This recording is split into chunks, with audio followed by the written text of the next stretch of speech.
नमस्ते सभी विद्यार्थियों को। ऑनलाइन क्लास में आप सभी का स्वागत, अभिनंदन। हिंदी साहित्य कबीर क्लास 11 में आज हम कबीरदास जी के जो ज्ञान विरह को अंग है उससे कुछ साखियों की व्याख्या करेंगे।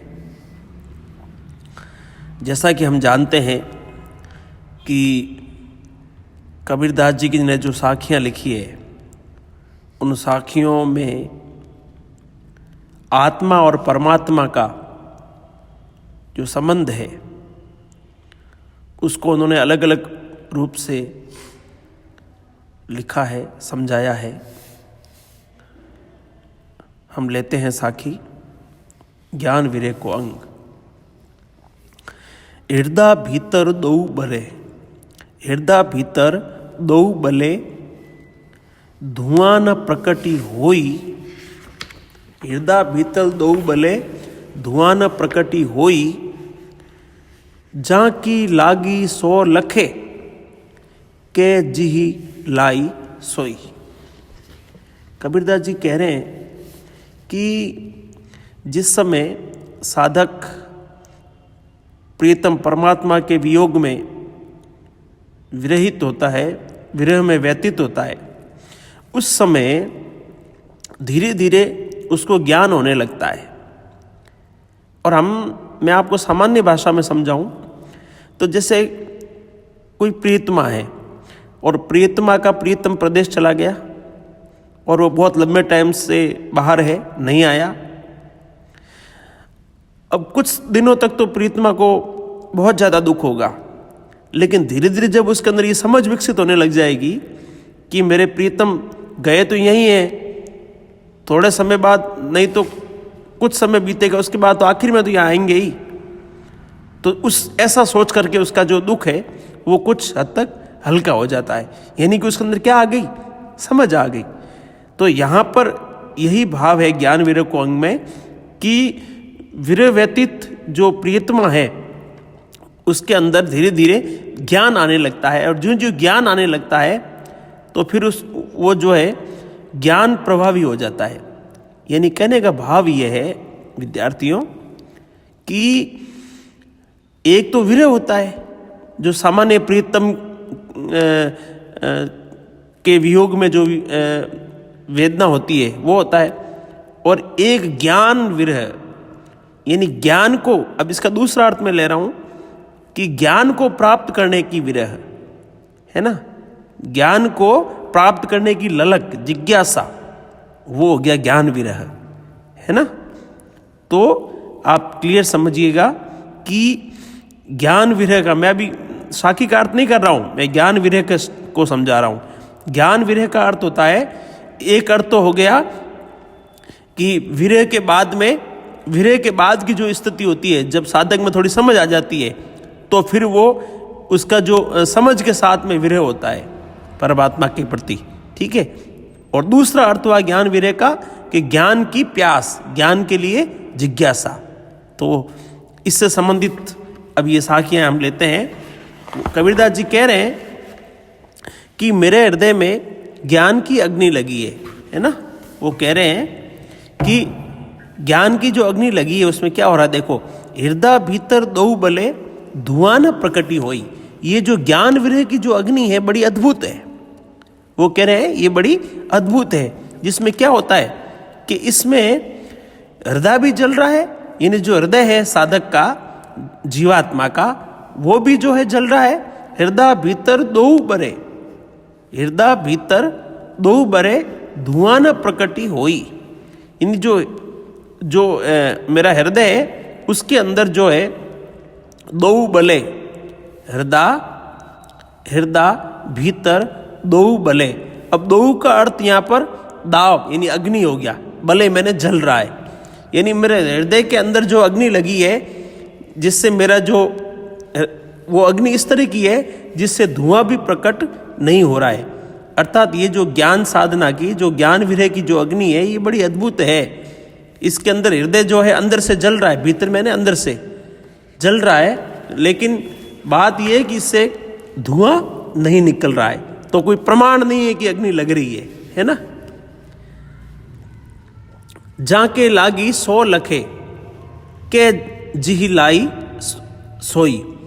अब इसकी विशेषता क्या है इस ज्ञान अग्नि की, है ना। इसकी विशेषता यह है कि या तो जिसने लगाई है आग वो जानता है, अर्थात परमात्मा जानता है, ठीक है ना, और या फिर जिसके हृदय में ये ज्ञान की अग्नि लगी है वो जानता है, तीसरा व्यक्ति कोई नहीं जानता कि क्या हो रहा है। अर्थात कहने का भाव ये है, ये बड़ी ज्ञान की अग्नि जो है, ज्ञान विरह की अग्नि है, वो बड़ी अद्भुत है। तो इसमें जो है आपके रूपक अलंकार है ना, और भाषा जो है वो लाक्षणिक है, प्रतीकात्मक शैली में है।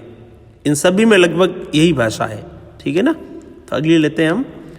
आगनी आगनी जो लागी नीर में कंदू जलिया जारी, उत्तर दक्षिण के पंडिता रहे विचारी विचारी। अब मैंने कहा कि ज्ञान की अग्नि लगी है, ठीक है। तो अब उससे हुआ क्या है, देखो, आग्नि जू लागी नीर में। अब यहां देखो, यहां समझिए, यहां अग्नि तो है ज्ञान विरह की अग्नि, है ना, रूपक अलंकार है इन सब में, ठीक है। तो ज्ञान विरह रूपी अग्नि लगी है, और नीर क्या है, पानी में आग लगी। देखो सीधा अर्थ ले रहा हूं, पहले आप सीधा अर्थ समझो इसका, कि भाई पानी में आग लगी है। कबीरदास जी की उलटबासी है ये, ठीक है ना, जहां पर अर्थ उल्टा हो रहा है उसका। पानी में कभी आग लगती है क्या? नहीं लगती ना, लेकिन ये उलटबासी है उनकी। इसका अर्थ अभी अपन लेंगे। सीधा सीधा अर्थ इसका क्या हो रहा है कि पानी में आग लगी है, आग्निजू लागी नीर में, पानी में आग लगी है, कंदू जलिया जारी, और जो है कीचड़ है वो जल गया है, ठीक है। ये सीधा सीधा अर्थ ले रहा हूं, और दक्षिण और उत्तर के जो पंडित है वो इस बात का विचार कर रहे हैं। ये सामान्य अर्थ हो गया। अब मैं इसका वास्तविक अर्थ ले रहा हूं, जो कबीरदास जी जिस अर्थ को देना चाहते थे कि ज्ञान विरह रूपी अग्नि, ठीक है, ज्ञान विरह रूपी अग्नि जो है वो ज्ञान विरह रूपी जो अग्नि है वो कहां पर लगी है, देखो, अग्निजू लागी नीर में, है ना, अग्निजू लागी नीर में कंदू जलिया जारी। अब यहां पर नीर क्या है, नीर है अंतःकरण, ठीक है ना, नीर अंतःकरण है ना। तो अग्नि तो हो गया ज्ञान विरह, ठीक है, और नीर किसका प्रतीक है, अंतःकरण का। कंदू यानी कीचड़, तो ये कीचड़ किसका प्रतीक है, विषय वासनाओं का। किसका प्रतीक है, विषय वासनाओं का, ठीक है। अब मैं इसका अर्थ ले रहा हूं, जो भावात्मक जो इसका जो अर्थ है, लाक्षणिक अर्थ है, वो मैं ले रहा हूं कि ज्ञान विरह रूपी अग्नि के लगने से, है ना, और वो अग्नि कहां लगी है, नीर में। तो नीर किसका, नीर यहां आत्मा का प्रतीक भी है ना, जीवात्मा का, साधक का, है ना। तो हम रह रहे हैं, यानी ज्ञान विरह रूपी अग्नि जो कि लगी कहां है, जीवात्मा में, है ना। जीवात्मा के हृदय रूपी पानी में, नीर में ज्ञान विरह रूपी अग्नि लगी है, जिससे विषय वासना रूपी जो कीचड़ है वो सारा का सारा जल गया है। और ये जो बड़ी अद्भुत जो क्रिया है, इसको देख करके बड़े बड़े जो ज्ञानवेत्ता हैं वो भी जो है चकित हैं, ठीक है ना। तो ये बड़ी अद्भुत बातें हैं। इन बातों को कबीरदास जी ही समझ सकते थे, लेकिन विद्वानों ने जो अर्थ लगाया उसकी हम चर्चा यहाँ कर रहे हैं। बड़ी ये अनुभव की चीज़ें हैं। बाकी भाषा तो है ना, सदुकड़ी भाषा है, और रूपक अलंकार चल रहा है सब में, और रूपक का अतिशोक्ति अलंकार भी है, क्योंकि ये बड़ी कहीं ना कहीं जब हम पढ़ते हैं तो बड़ा अतिशोक्ति लगता है कि यार ये ऐसा कैसे हुआ, कैसे हो रहा है, लेकिन अनुभूत चीज़ें हैं ये। तो अगली साखी लेते हैं हम। जहाँ बन में, ये सब ऐसी बातें हैं, जहाँ बन में क्रीला करी दाजत है बन सोई। ओ सॉरी, ये ऊपर वाला है ना, एक पंक्ति छूट गई ऊपर। ये अहेड़ी दुलाई, अहेड़ी बोलते शिकारी को, है ना। अहेड़ी दुलाई मृग पुकारे रोई, अहेड़ी दुलाइया मृग पुकारे रोई, जहां बन में क्रीला करी, दाजत है बन सोई। अब देखो, अब यहां शिकारी कौन है? सीधा अर्थ क्या हो गया इसका कि एक शिकारी है, उसने आग लगाई। कहां लगाई? जंगल में आग लगाई, वन है ना, वन में आग लगाई शिकारी ने, ठीक है। मृग पुकारे रोई, यानी शिकारी ने जो है आग लगाई, उससे जो है मृग पुकार करने लगे, और वो कह रहे कि हम जिस जंगल के अंदर खेला करते थे, क्रीड़ा करते थे, वो जो जंगल है, वन है, वो आज जल रहा है। ये क्या हो गया इसका? सीधा सीधा अर्थ हो गया, ठीक है।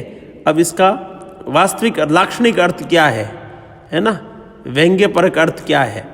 वो अर्थ है कि गुरु रूपी शिकारी है। यहाँ पर शिकारी किसको कहा गया है? गुरु को कहा गया है, ठीक है ना। तो गुरु ने आग लगाई, कहाँ लगाई आग उसने? है गुरु ने जो है अंतःकरण रूपी जंगल के अंदर आग लगाई, ठीक है। अंतःकरण की वृत्तियों में जो आग लगाई गुरु ने, और उस अग्नि से फिर जो है मृग, या मृग है अंतःकरण की वृत्ति का प्रतीक, है ना। अंतःकरण की वृत्तियों रूपी मृग वो पुकार करने लग गया क्या? कि जिस अंतः चेतना में हम जो है अपना घर बना चुकी थी, अपनी क्रीड़ा करती थी, वो अंतः चेतना जो है, वो जो अंतः चेतना हम इसको नहीं कह सकते, वो जो अंतर्वृत्तियां हैं, वो आज जो है वो क्या हो गई है? जल गई है। देखो तो वापस समझिए इसको। अहेड़ी दो लाइया मृग पुकारे रोई, गुरु रूपी जो शिकारी है, उसने जंगल में आग लगाई, जिससे जो है अंतःवृत्ति, जो विषय वासनाओं की वृत्ति है, उस विषय वासना रूपी मृग ने जो है वो बार बार पुकार करने लगा कि हमारी सारी की सारी जो विषय वासना रूपी जो ये जंगल है, वो जो है जल गया है, जिसमें हम हमेशा खेला करती थी। एक बार वापस क्लियर कर लेता हूं। गुरु रूपी शिकारी ने जंगल में आग लगाई, जिससे विषय वासनाओं की वृत्तियों रूपी जो मृग है, उसने पुकार की, बार बार वो पुकार करने लगा, और उसने जो है कहा कि जिस विषय वासनाओं के साथ हम खेलते थे, उस विषय वासनाओं में अब जो है आग लग गई है, और सारा जो ये विषय वासना है रूपी जो जंगल है, वो समाप्त हो गया है। तो वही इसमें भी वही रूपक अलंकार है ना। फिर समंदर लागी आग, समंदर लागी आगी, नदियां जली कोयला भई, देखी कबीरा जागी, मच्छी रूसा चढ़ी गई। अब ये बड़ा अद्भुत है ना, उलटबासी है ये। इसके दो अर्थ निकलते हैं, एक तो ज्ञान परक अर्थ लेंगे हम, और एक हम लेंगे साधना परक, जो योग साधना होती है, योग साधना परक यौगिक अर्थ। तो हम ज्ञान परक अर्थ जब इसका करेंगे, है ना, ज्ञान परक जब हम अर्थ इसका करते हैं विद्यार्थियों, तो हम ये कहेंगे भाई कि समंदर में आग लगी, पहले सामान्य अर्थ बोल रहा हूँ मैं सीधा, फिर ज्ञान परक लेता हूँ। समंदर में आग लगी है, सीधा अर्थ क्या है? समंदर में आग लगी, ठीक है। समंदर लागी आग, समुद्र में आग लगी, नदियां जली कोयला पाई, और सारी नदियां जल करके क्या हो गई? कोयला हो गई, है ना। देखी कबीरा जागी, और कबीरदास जी ने जब जग करके देखा तो एक मछली है, मच्छी रुसा चढ़ी गई, मछली जो है वृक्ष के ऊपर चढ़ गई। बड़ा अद्भुत लगता है आपको कि ये क्या है सर, ये कैसा हो सकता है? पर ये उन्होंने प्रतीकात्मक भाषा में लिखा है, जिसको उलटबाजी कहा जाता है कबीरदास जी की। अब मैं ज्ञान पर अर्थ ले रहा हूं, ठीक है। समंदर लागी आग, समंदर लागी आगी, नदियां जल कोयला भई। अब यहां पर जो है कह रहे हैं कि भाई साधक है, देखो समुद्र लागी आग, यानी साधक का जो हृदय है वो समुद्र है, साधक की जो अंतर चेतना है वो क्या है? यहाँ समुद्र है, ठीक है। और आग क्या है? ज्ञान। तो साधक के अंतःकरण रूपी समुद्र में ज्ञान ज्ञान विरह रूपी आग लगी, और जिससे क्या हुआ, नदियां जल कोयला भाई, जो माया है, सांसारिक विषय वासना है, वो क्या हो गई, सारी की सारी जल गई। तब कबीरदास जी कह रहे कि मैं जागृत हुआ और जो है मैंने देखा कि क्या देखा, मछली रुस्सा चढ़ी गई। यानी जो है साधना के द्वारा जो है मैंने जो अंतिम जो परम तत्व है, परम सत्य है, उस परम सत्य तक पहुंच गई। कौन पहुंच गई, मछली रुस्सा चढ़ी गई। यानी जो साधक रूपी जो मछली है, वो जो मेरुदंड रूपी जो वृक्ष है, उस पर चढ़ करके और उसने जो परम सत्य है उसको प्राप्त कर लिया है। क्लियर। अब इसका दूसरा अर्थ क्या होगा, जिसको हम कहेंगे योग साधना परक अर्थ। तो उस अर्थ को हम करते हैं कि समुद्र लागी आग। अब यहाँ पर जो है समुद्र कहा गया है, जो योग साधना करते हैं तो हमारे यहाँ मूलाधार जो है, उस मूलाधार में एक कुंड है। तो मूल आधार के कुंड में जो है वो आग लगी, अर्थात चंडा अग्नि प्रदीप्त हुई। ठीक है ना। मूलाधार का जो कुंड है, उसमें समुद्र मूलाधार का कुंड हो गया, और अग्नि, चंडा अग्नि जो योग साधना करते हैं उस समय वो एक साधना परक जो अग्नि होती है, उसको चंडा अग्नि हम कह सकते हैं, तीव्र है ना। तो जो मूलाधार है, उस मूलाधार कुंड रूपी समुद्र में ज्ञान रूपी जो है वो चंडा अग्नि प्रदीप्त हुई, जिससे नदियां जली कोयला भाई, जिससे ईड़ा और पिंगला रूपी जो ये नदियां हैं, ये जो है जल करके भस्म हो गई। और फिर क्या हुआ, कबीरदास जी कह रहे कि मेरे में जागृति आई और मैंने देखा कि मच्छी रुस्सा चढ़ी गई। यानी जो कुंडलिनी रूपी जो मछली है, वो सुषुम्ना रूपी वृक्ष पर, देखो कुंडलिनी रूपी क्योंकि कुंडलिनी जागृत होती है जब योग साधना करता है, तो कुंडलिनी रूपी जो मछली है वो कहाँ चढ़ गई, वो जो है सुषुम्ना रूपी 3 नाड़ियाँ होती है, तो सुषुम्ना बीच की नाड़ी होती है जो जागृत अवस्था में होती है। तो कुंडलिनी रूपी जो मछली है, वो सुषुम्ना रूपी वृक्ष पर चढ़ करके उसने जो है ब्रह्मरंध्र में पहुंच के, अर्थात उसने सहस्त्रार कमल को प्राप्त कर लिया है। तो ये इसका योग साधना परक अर्थ हुआ। तो इस तरह से मैं उम्मीद करता हूँ कि आपको पूरा समझ में आया होगा। ये कुल मिलाकर के कबीरदास जी की ये उलटवासी है, और इसमें ज्ञान और विरह दोनों को जो है उन्होंने साथ में प्रस्तुत किया है। और इन सब में जो है रूपक अलंकार तो है ही, प्रतीकात्मक भाषा है, लाक्षणिकता है भाषा के अंदर। और इसके अलावा जो है इनकी सधुकड़ी शैली में ये जो है सारी की सारी जो साखियाँ हैं वो सधुकड़ी भाषा में लिखी हुई है। और प्रसाद जो है वो गुण है, और बाकी हर साखी का अपना विशेष जो वैशिष्ट्य है वो मैंने आपके सामने रखा। उम्मीद करता हूँ समझ में आया होगा। अगली कक्षा में हम फिर मिलेंगे। जब तक आप सभी स्वस्थ रहें, अपनी पढ़ाई जारी रखें। धन्यवाद।